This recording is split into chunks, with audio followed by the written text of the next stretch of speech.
మేము చేసే వీడియోస్ మీరు తక్షణమే పొందాలనుకుంటే మా యొక్క Indian money Telugu YouTube channel subscribe చేసి పక్కనే ఉన్న బెల్ ఐకాన్ని ప్రెస్ చేయడం మాత్రం అస్సలు మర్చిపోకండి. నమస్కారం, ఇండియన్ మనీ తెలుగు ఛానల్కి మీ అందరికీ స్వాగతం సుస్వాగతం. నేను మీ కౌశిక్.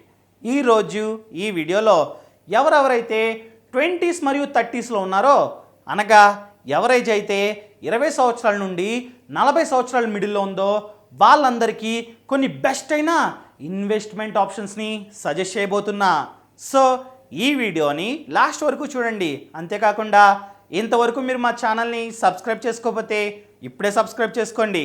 ఫస్ట్ వన్ ఏంటంటే పీపీఎఫ్, అనగా పబ్లిక్ ప్రావిడెంట్ ఫండ్. చాలామంది కన్ఫ్యూజ్ అవుతూ ఉంటారు.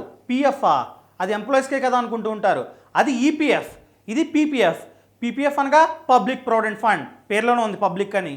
ఎవరైనా ఈ ఖాతాని ఓపెన్ చేసుకోవచ్చు అనమాట. ఇది ఒక long term investment plan. So not only for 20s and 30s, ప్రతి ఒక్కరికి ఉపయోగపడుతుంది. ఎవరెవరైతే రిటైర్మెంట్కి ప్లాన్ చేసుకోవాలనుకుంటున్నారో వాళ్ళకు ఉపయోగపడుతుంది.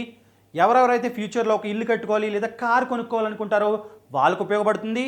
ఎవరైతే వాళ్ళ పిల్లల పెళ్ళి గ్రాండ్గా చేయాలనుకుంటున్నారో అలాంటి వాళ్ళకి కూడా ఉపయోగపడుతుంది. ఎందుకంటే ఇది లాంగ్ టర్మ్. సో దీని యొక్క టెన్యూర్ అన్నది 15 సంవత్సరాలు. మనం 15 సంవత్సరాల పాటు పెట్టుబడి పెడుతూ ఉంటాం. సంవత్సరానికి ఇంత అని చెప్పి మన కెపాసిటీ బట్టి పెట్టుబడి పెడుతూ ఉంటాం. సో 15 సంవత్సరాల తర్వాత మనం ఎంతైతే పెట్టుబడి పెట్టామో అది ప్లస్ వడ్డీ అంతా కలిపి మనకిస్తారనమాట. ఇక్కడ వడ్డీ చూసుకున్నట్లయితే ప్రెజెంట్ 7.1% ఉంది. ఇది కూడా కాంపౌండ్ ఇంట్రెస్ట్. అనగా ఫర్ ఎగ్జాంపుల్ ఈ సంవత్సరం మీరు ₹1,00,000 పెట్టుబడి పెట్టారనుకోండి. ₹1,00,000కి ఈ సంవత్సరానికి కానీ కాస్త వడ్డీ వస్తుంది కదా, ఆ వడ్డీ వచ్చే సంవత్సరానికి అసలు అనమాట. సో ఈ రకంగా కాంపౌండ్ ఇంట్రెస్ట్ అవ్వడం వలన మనం ఎంతైతే పెట్టుబడి పెట్టామో అది డబల్ అయ్యే ఛాన్స్ ఉంది. కేవలం టెన్యూర్ లాంగ్ అవ్వడం వలన, 15 సంవత్సరాలు అవ్వడం వలన మన డబ్బు రెట్టింపై మన దగ్గరికి వస్తుంది. ఇక్కడ మనం ప్రతి సంవత్సరం ఎంత ఇన్వెస్ట్ చేసుకోవచ్చు అంటే మినిమం కేవలం 500 మాత్రమే సంవత్సరానికి. సంవత్సరానికి 500 అంటే చాలా తక్కువని చెప్పుకోవచ్చు. ఎవరైనా ఓపెన్ చేసుకోవచ్చు. ఇప్పుడే బ్యాంక్కి వెళ్ళి కానీ పోస్ట్ ఆఫీస్కి వెళ్ళి కానీ ఓపెన్ చేసుకోవచ్చు. బ్యాంక్స్ అంటే నేషనలైజ్డ్ బ్యాంక్స్ ఉంటాయి కదా, లైక్ ఎస్బీఐ, అలాంటి వాటిల్లో ఈ ఖాతాని జస్ట్ ఒక ఫామ్ తీసుకొని ఫిలప్ చేస్తే చాలు, ఈ ఖాతా ఓపెన్ అయిపోతుంది. ఇంకా మ్యాక్సిమం వచ్చేసి 1,50,000 వరకు డిపాజిట్ చేసుకోవచ్చు సంవత్సరానికి. ఒక సంవత్సరం అయిపోయింది అనుకోండి, ఇంకొక సంవత్సరం మళ్ళీ 1,50,000 వరకు డిపాజిట్ చేసుకోవచ్చు. ఇలా వర్క్ అవుతుంది. ఇన్ కేస్ మీరు షాపింగ్కి వెళ్ళినప్పుడు ఒక 500 మిగిలినాయి అనుకోండి, 500 ఇందో డిపాజిట్ చేసేయండి. ₹1,000 మిగిలితే ₹1,000 చేసుకోండి. ఈ రకంగా సంవత్సరానికి ఎన్నిసార్లు కావాలంటే అన్నిసార్లు, ఎంత అమౌంట్ కావాలంటే అంత అమౌంట్ ఈ అకౌంట్లో డిపాజిట్ చేసుకుంటూ ఉండొచ్చు. కానీ ఆ అమౌంట్ సంవత్సరానికి 1,50,000 దాటకూడదన్నమాట. అండ్ మెయిన్ థింగ్, ఇక్కడ మనం ఇన్వెస్ట్ చేసే అమౌంట్పై సెక్షన్ 80C కింద మనకి 1,50,000 వరకు ట్యాక్స్ బెనిఫిట్ కూడా ఉంది. మరియు మన టెన్యూర్ అయిపోయిన తర్వాత, అనగా 15 సంవత్సరాల తర్వాత అసలుతో పాటు వడ్డీ ఇస్తా చూసారా, ఆ వడ్డీ పైన మీరు ₹1 కూడా ట్యాక్స్ పే చేయాల్సిన అవసరం లేదు. ఇన్ కేస్ ఈ డబ్బు కడుతుండగా మీరు ఏదైనా చనిపోయారనుకోండి, ఏదైనా కారణాల చేత, మీ నామినీకి ఈ డబ్బు మొత్తం ఇచ్చేస్తారు. మనం బ్యాంక్కి వెళ్ళో పోస్ట్ ఆఫీస్కి వెళ్ళో ఈ ఖాతా తెరుస్తాం కదా, అక్కడే నామినీ డీటెయిల్స్ అని ఉంటుంది ఫామ్లో. అక్కడ నామినీ మీ డాడ్ పేరు కానీ, మమ్మీ పేరు కానీ, లేదా మీ కూతురు పేరు కానీ, వైఫ్ పేరు కానీ పెట్టుకున్నట్లయితే మీరు చనిపోగానే ఆ డబ్బు మొత్తం వాళ్ళకి వెళ్ళిపోతుంది అనమాట.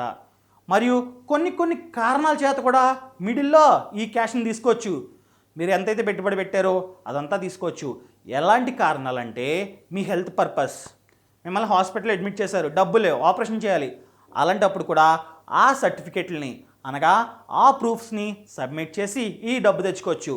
లేదా మీ చిల్డ్రన్ మ్యారేజ్, మీ పాప పెళ్లి చేద్దాం అనుకుంటున్నారు, డబ్బులు కావాలి, అలాంటప్పుడు తెచ్చుకోవచ్చు. సో ఈ కారణాలు చెప్పి డబ్బుని విత్డ్రా చేసుకోవచ్చు. లేదా సార్ మేము ఇలా డబ్బు మొత్తం విత్డ్రా చేయం, విత్డ్రా చేసినట్లయితే మాకు కాంపౌండ్ ఇంట్రెస్ట్ 15 years తర్వాత డబులే వస్తుంది కదా, ఆ ఆప్షన్ మేము కోల్పోతాం కదా అన్నారనుకోండి, లోన్ కూడా తెచ్చుకోవచ్చు. మీరు ఆల్రెడీ కాస్త అమౌంట్ని ఇక్కడ డిపాజిట్ చేశారు కదా, అది సెక్యూరిటీగా పెట్టుకొని వాళ్ళు లోన్ కూడా ఇస్తారు. ఇక్కడ లోన్ యొక్క వడ్డీ రేట్ ఎంత ఉంటుందంటే ప్రెజెంట్ వచ్చేసి పీపీఎఫ్ ఇంట్రెస్ట్ రేట్ అనేది 7.1% వాళ్ళు ఆఫర్ చేస్తున్నారు కదా. ఇన్ కేస్ మీరు లోన్ తెచ్చుకున్నట్లయితే ఆ వడ్డీ కన్నా 1%, అనగా 8.1%ని వాళ్ళు వడ్డీ కింద ఛార్జ్ చేస్తారు. ఎందుకంటే మీరు వాళ్ళ దగ్గర నుంచి లోన్ తెచ్చుకున్నారు కాబట్టి. అదే బయటికి వెళ్ళి పర్సనల్ లోన్ తీసుకున్నారనుకోండి, 14%, 15% అడుగుతున్నారు. సో ఈ విధంగా ఈ అకౌంట్ని మధ్యలోనే క్లోజ్ చేసే బదులు లోన్ తెచ్చుకోవడం అనేది అద్భుతమైన పని. కావున ఎవరెవరైతే 20స్లో ఉన్నారో 30స్లో ఉన్నారో వాళ్ళందరికీ ఇది వన్ ఆఫ్ ద బెస్ట్ అయిన ఇన్వెస్ట్మెంట్ ఆప్షన్గా చెప్పుకోవచ్చు. అండ్ సెకండ్ వన్ చూసినట్లయితే equity mutual funds. Mutual funds గురించి మీకు అందరికీ తెలిసిందే. ఇందులో చాలా రకాలు ఉంటాయి. డెట్ మ్యూచువల్ ఫండ్స్ అని, ఈక్విటీ మ్యూచువల్ ఫండ్స్ అని ఈ రకంగా ఉంటాయి. దీంట్లో ఈక్విటీ మ్యూచువల్ ఫండ్స్ అంటే ఏంటంటే మీరు మ్యూచువల్ ఫండ్స్లో ఇన్వెస్ట్ చేసిన ప్రతి ఒక్క రూపాయిని ఫండ్ మేనేజర్ మేనేజ్ చేస్తూ ఉంటాడు. మీరు ముందుగానే ఈక్విటీ మ్యూచువల్ ఫండ్స్లో మాత్రమే ఇన్వెస్ట్ చేయని చెప్పి అతనికి చెప్పినట్లయితే అతను ఆటోమేటిక్గా ఈక్విటీ మార్కెట్లోనే ఇన్వెస్ట్ చేస్తాడు. ఈక్విటీ మార్కెట్ అంటే స్టాక్ మార్కెట్. అతనికి బాగా తెలుసు ఎందులో పెట్టుబడి పెడితే బాగా రిటర్న్స్ వస్తాయో లేదా ఎందులో పెట్టుబడి పెడితే బాగా షేర్ ప్రైస్ అనేది బాగా పెరుగుతుందో అతనికి తెలుసు కాబట్టి అందులోనే పెట్టుబడి పెడతాడు. ఇప్పుడు ప్రెజెంట్ ఉన్న క్రైసిస్లో స్టాక్ మార్కెట్ అనేది కాస్త డౌన్ అయింది కదా. సో ఇలాంటి టైంలోనే మ్యూచువల్ ఫండ్స్లో, అది కూడా ఈక్విటీ మ్యూచువల్ ఫండ్స్లో పెట్టుబడి పెట్టడం చాలా చాలా మంచిది. ఫ్యూచర్లో కరోనా వైరస్కి మందు వస్తుంది, సిచ్యువేషన్ మొత్తం నార్మల్ అవుద్ది. అప్పుడు ఆటోమేటిక్గా షేర్ ఎన్ఐవి అన్నది బాగా పెరుగుతుంది. వన్స్ షేర్ ఎన్ఐవి బాగా పెరిగిందంటే మీరు ఎంతైతే పెట్టుబడి పెట్టారో రిటర్న్స్ అనేవి బాగా వస్తాయని చెప్పి ఎక్స్పెక్ట్ చేయొచ్చు. సో ఈ సమయంలో ఎవరెవరైతే 20s మరియు 30స్లో ఉన్నారో వాళ్ళు మ్యూచువల్ ఫండ్స్లో, అది కూడా ఈక్విటీ మ్యూచువల్ ఫండ్స్లో పెట్టుబడి పెట్టడం చాలా చాలా ముఖ్యం. ఒక్కటి గుర్తుపెట్టుకోండి, లాంగ్ టర్మ్లో ఇన్వెస్ట్ చేసినట్లయితే మంచి రిటర్న్స్ వస్తాయని చెప్పి గుర్తుపెట్టుకోండి. స్టాక్ మార్కెట్ ఎప్పుడైనా క్రాష్ అవ్వచ్చు. అదే మీరు లాంగ్ టర్మ్ అనగా 20 years 30 years సెలెక్ట్ చేసుకున్నారనుకోండి, లాంగ్ టర్మ్లో ఈ ఎన్ఐవి వాల్యూ అనేది బాగా పెరిగే ఛాన్స్ ఉంటుంది. సో అప్పుడు మీకు అధిక రిటర్న్స్ వస్తుంది. అండ్ ఈ మ్యూచువల్ ఫండ్స్లో ఎలా ఇన్వెస్ట్ చేయాలి సార్ అని అడిగినట్లయితే చాలా విధాలుగా ఇన్వెస్ట్ చేయొచ్చు. ఈ మధ్యకాలం చూసినట్లయితే చాలా యాప్స్ వచ్చేసినాయి టెక్నాలజీ బాగా పెరగడం వలన. పేటిఎం మనీ అని, గ్రూ అని, ఇలాంటి యాప్స్లో కేవలం 10 minutesలోనే మనం మ్యూచువల్ ఫండ్స్లో ఇన్వెస్ట్ చేసుకోవచ్చు. ఎస్ఐపి ఆప్షన్ పెట్టుకున్నారనుకోండి ఇంకా మంచిది. ఎస్ఐపి అంటే ఏంటంటే సిస్టమాటిక్ ఇన్వెస్ట్మెంట్ ప్లాన్ అనమాట. ఫర్ ఎగ్జాంపుల్ మీరు యాక్సిస్ బ్యాంక్ బ్లూ చిప్ కంపెనీని సెలెక్ట్ చేసుకున్నారు. దాంట్లో ప్రతి నెల 500 పెట్టుబడి పెట్టాలనుకుంటున్నారు. ఎస్ఐపి పెట్టుకోండి. ఎస్ఐపి పెట్టుకున్నట్లయితే మీ శాలరీ 1వ తారీఖున వస్తున్నట్లయితే ఏ 3వ తారీఖు 2వ తారీఖు సెలెక్ట్ చేసుకున్నట్లయితే ఆ తారీఖున మీ అకౌంట్ నుండి మీకు తెలియకుండానే ప్రతి నెల 500 కట్ అయిపోతుంది. 1000 కావాలంటే 1000, 2000 కావాలంటే 2000, మీ ఇష్టం.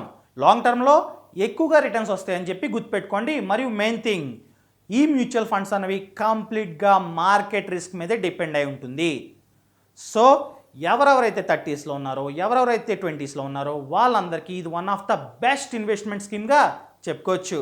ఇంకా నెక్స్ట్ వన్ ఏంటంటే గోల్డ్. ఈ బంగారం అన్నది లాస్ట్ 1 yearగా చూసుకున్నట్లయితే ఏకంగా 37% రిటర్న్స్ ఇచ్చింది. సో లాంగ్ టర్మ్లో ఈ బంగారం అనేది మంచి రిటర్న్స్ ఇస్తుందని చెప్పి ఆశించవచ్చు. ఇప్పుడైతే గోల్డ్ ప్రైస్ బాగా ఎక్కువ ఉంది. వన్స్ కరోనా మందు వచ్చి కరోనా సిచ్యువేషన్ మొత్తం నార్మల్ అయిపోయింది అనుకోండి, మళ్ళీ తగ్గుద్ది. ఇంకా లాంగ్ టర్మ్లో మళ్ళీ పెరుగుద్ది ఆటోమేటిక్గా. సో ఈ రకంగా మనం బంగారంలో చాలా విధాలుగా పెట్టుబడి పెట్టుకోవచ్చు. మరియు ఇన్వెస్ట్మెంట్కి ఒక థంబ్ రూల్ ఉంది. ఏంటంటే మీరు ఎంతైతే పెట్టుబడి పెడుతున్నారో ఆ పెట్టుబడిలో అట్లీస్ట్ 10% అయినా గోల్డ్లో పెట్టాలని చెప్పి థంబ్ రూల్ ఉంది. ఆ రూల్ ప్రకారం 100 రూపాయలకి అట్లీస్ట్ 10 రూపాయలు గోల్డ్లో పెట్టాలని అర్థం. సో ఈ గోల్డ్లో చాలా విధాలుగా పెట్టుబడి పెట్టవచ్చు. ఒకటి ఏంటంటే డైరెక్ట్ గోల్డ్. మీరు జ్యువెలరీ షాప్కి వెళ్ళి బంగారం బిస్కెట్లైనా గోల్డ్ కాయిన్స్ అయినా కొనుక్కోవచ్చు. ఎప్పుడైతే మీరు ఇన్వెస్ట్ చేసిన అమౌంట్ అనగా మీరు ఎంత ప్రైస్కి అయితే కొన్నారో ఆ ప్రైస్ కన్నా గోల్డ్ ధర అనేది ఎప్పుడైతే పెరుగుద్దో అప్పుడు అమ్మేసుకోవచ్చు. ప్రజెంట్ ఉన్న సిచ్యువేషన్ చూద్దాం. ఇప్పుడు బంగారం ధర అనేది 50,000 ఉందనుకుందాం. ఫ్యూచర్లో కరోనా వైరస్కి మందు రాక చాలామందికి కరోనా వైరస్ సోకి చనిపోయినట్లయితే ఇంకా దారుణంగా పెరుగుద్ది బంగారం ధర. ఎందుకు పెరుగుద్దని ఆల్రెడీ పాత వీడియోలు చెప్పా, చూడండి. ఆ వీడియోస్ కింద డిస్క్రిప్షన్ ఇస్తా చూడండి. ఇన్ కేస్ ఆ బంగారం ధర కాస్త 70,000 అయిందనుకోండి, డిఫరెన్స్ 20,000 అమ్మేసుకోండి, లాభం కదా 20,000. ఈ రకంగా వర్క్ అవుతుంది. అదే మీరు అలాగే ఉంచుకున్నట్లయితే మళ్ళీ లాంగ్ ఫ్యూచర్లో మళ్ళీ 70,000 అయిందనుకోండి, అప్పుడు అమ్ముకోండి, అప్పుడు డబ్బులు వస్తాయి. ఇంకా నెక్స్ట్ ఆప్షన్ ఏంటంటే గోల్డ్ ఈటీఎఫ్స్ అంటే ఎక్స్చేంజ్ ట్రేడెడ్ ఫండ్స్. మనం స్టాక్ మార్కెట్లో షేర్స్ ఎలా కొనుక్కుంటాం అలాగే బంగారాన్ని కూడా కొనుక్కోవచ్చు. కాకపోతే బంగారం మనకి ఇవ్వరు, మన డీమ్యాట్ అకౌంట్లో స్టోర్ అయి ఉంటుంది. వన్స్ బంగారం ధర బాగా పెరిగిందనుకోండి అప్పుడు అమ్మేసుకోండి. అది. ఇంకా థర్డ్ వన్ ఏంటంటే మనం పేటిఎం వ్యాలెట్స్లోని, ఫోన్పే వ్యాలెట్స్లోని, గూగుల్ పే వ్యాలెట్స్లోని కూడా గోల్డ్ కొనుక్కోవచ్చు. ఆ రకంగా కూడా కొనుక్కోవచ్చు. అండ్ లాస్ట్ వన్ ఏంటంటే గోల్డ్ బాండ్స్. ఒక్కోసారి గవర్నమెంట్ బాండ్స్ రిలీజ్ చేస్తుంది దేని మీద అంటే గోల్డ్ మీద. అలాంటప్పుడు కూడా గోల్డ్ బాండ్స్లో పెట్టుబడి పెట్టుకోవచ్చు. వీటి గురించి ఎక్స్ప్లెనేషన్ బాగా కావాలంటే నేను ఆల్రెడీ పాత వీడియోలు చేసా చూడండి. సో ఈ రకంగా ఎవరైతే 20s 30sలో ఉన్నారో వాళ్ళకి చాలా టైం ఉంది కాబట్టి రిటైర్మెంట్కి బంగారంలో పెట్టుబడి పెట్టుకొని లాంగ్ టర్మ్లో ఎప్పుడైతే బంగారం ధర బాగా పెరుగుద్దో, మీరు ఎంతైతే కొన్నారో దానికన్నా ఎక్కువ పెరుగుద్దో అప్పుడు అమ్ముకోవచ్చు. ఇంకా లాస్ట్ వన్ చూసుకున్నట్లయితే డెట్ ఇన్స్ట్రుమెంట్స్. నేను ఇప్పుడు వరకు చెప్పిన వాటిల్లో మ్యూచువల్ ఫండ్స్లో రిస్క్ ఉంటుంది, మరీ ఎక్కువ కాదు రిస్క్ ఉంటుంది. గోల్డ్లో కూడా రిస్క్ ఉంటుంది. సార్ మాకు ఇలా రిస్క్ వద్దు సార్, రిస్క్ లేనివి చెప్పండి, మేము ఎంతైతే అంత డబ్బు పెడతాం, కాకపోతే మా డబ్బు సేఫ్గా ఉండాలి, మాకు నష్టం రాకూడదు, అండ్ మాకు వడ్డీ కూడా ఎక్కువ వచ్చినా పర్లేదు తక్కువ వచ్చినా పర్లేదు అనుకున్నారనుకోండి, ఈ డెట్ ఇన్స్ట్రుమెంట్స్లో మీరు పెట్టుబడిగా పెట్టుకోవచ్చు. డెట్ ఇన్స్ట్రుమెంట్స్ అంటే గవర్నమెంట్ బాండ్స్, గవర్నమెంట్ సెక్యూరిటీసు లేదా కార్పొరేట్ ఎఫ్డీసు ఇవన్నీ ఉంటాయన్నమాట. వీటిల్లో రిస్క్ అన్నది కాస్త తక్కువ ఉంటుంది, అంతేకాకుండా వడ్డీ కూడా అంత ఎక్కువేం రాదు, లైక్ 7%, 6% ఆ రకంగా ఉంటుందన్నమాట. ఎవరెవరైతే సార్ మా రిటైర్మెంట్కి ఇలాంటివి అంటే రిస్కీ లేనివి కావాలనుకుంటున్నారో వాళ్ళు డెట్ ఇన్స్ట్రుమెంట్స్లో మీరు పెట్టుబడిగా పెట్టుకోవచ్చు. ఇవన్నమాట ఈ 4 వన్ ఆఫ్ ద బెస్ట్. ఇంకా చాలా ఉన్నాయి, అవి వేస్ట్ అని చెప్పను నేను, ఇవి టాప్ 4లో పెట్టుకుంటే మంచిదని నా ఉద్దేశం. సో ఈ రకంగా ఇన్వెస్ట్మెంట్స్ గురించి కానీ లోన్స్ గురించి కానీ ఫినాన్షియల్ పరంగా ఎటువంటి డౌట్స్ ఉన్నా కింద డిస్క్రిప్షన్ బాక్స్లో ఒక లింక్ ఉంటుంది. ఆ లింక్ని క్లిక్ చేస్తే ఫినాన్షియల్ ఫ్రీడమ్ యాప్ డౌన్లోడ్ అవుతుంది. ఆ యాప్ ద్వారా మీరు మా యొక్క ఎక్స్పర్ట్స్తో డైరెక్ట్గా మాట్లాడొచ్చు. అక్కడే మీరు కాల్ని షెడ్యూల్ చేసుకోవచ్చు అనమాట. ఈ రకంగా మీ డౌట్స్ని క్లారిఫై చేసుకోండి. అండ్ ఇలాంటి మంచి మంచి వీడియోలతో రేపు మీ ముందుకు వస్తా. అంతవరకు సెలవు. ఇట్లు మీ Kaushik. Thank you so much. Thanks for watching. Who are these rich people? Where do they come from? How did they become rich? Yes, there are no shortcuts to become rich. There are secrets to become rich. Do you want to learn the secrets to become rich? Now you can get all those secrets of rich people in one place together right in Financial Freedom app. Download Financial Freedom app and start your journey to become rich.